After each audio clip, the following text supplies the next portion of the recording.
नमस्कार बंधुरा गौरीर किचेने सबाइके स्वागत। आज के आमी रान्ना करब डाटा चच्चड़ी रेसिपि। प्राचीन ग्राम बांगलाय एई डाटा किन्तु चाष करते हतो ना, जलेर धारे माठे घाटे निजे थेकेई हतो। गरमकाले एई डाटा तुले निये एसे बाड़ीते चच्चड़ी एइभावे रान्ना करा हतो। एई रान्नाटा सम्पूर्ण आमार ठाकुमार काछ थेके शेखा। তিনি কিন্তু গরমকালে ঠিক এইভাবেই ডাটা চচ্চড়ি রান্না করতেন। প্রথমেই কড়াইয়ের মধ্যে তেল দিয়ে তেলটা ভালোভাবে গরম হয়ে এলে কালো জিরে ফোড়ন দিয়ে দিতে হবে। কালো জিরেটা ফুটে উঠলেই আলু এবং ডাটাগুলো এর মধ্যে দিয়ে দিলাম। তারপরেই নুন ও হলুদ দিয়ে খুব সুন্দর করে নেড়েচেড়ে নিয়ে 5 থেকে 6 মিনিটের জন্য ঢেকে রাখতে হবে, যাতে ডাটা এবং আলুর জলটা বাইরে বেরিয়ে আসে। এই রান্নাগুলো আগে তো সব উনুনেই করা হতো, তখন কিন্তু কম আঁচে আস্তে আস্তে করে করা হতো। আমি একটা পেস্ট বানিয়ে নিচ্ছি।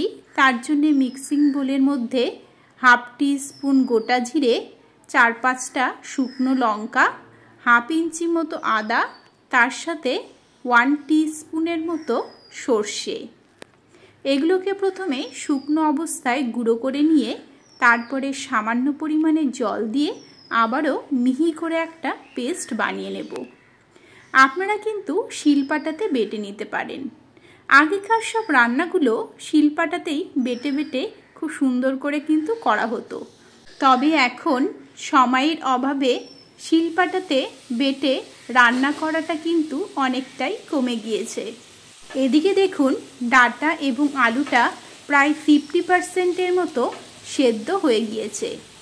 এবারে আমরা এই সময়ে যে মশলাটা বানিয়ে রেখেছিলাম সেই মশলাটা দিয়ে দেব। বোলের মধ্যে সামান্য পরিমাণে জল দিয়ে লেগে থাকা মশলাটা এর মধ্যে দিয়ে দিলাম।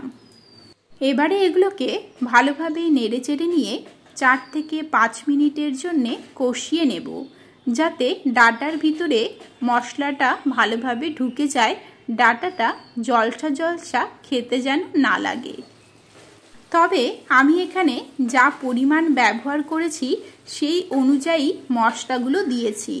আপনারা যদি বেশি পরিমাণে রান্না করেন তাহলে মশলার পরিমাণ কিন্তু বাড়িয়ে দিতে হবে, আর নুন এবং ঝালটা অবশ্যই নিজেদের স্বাদ অনুযায়ী দেবেন।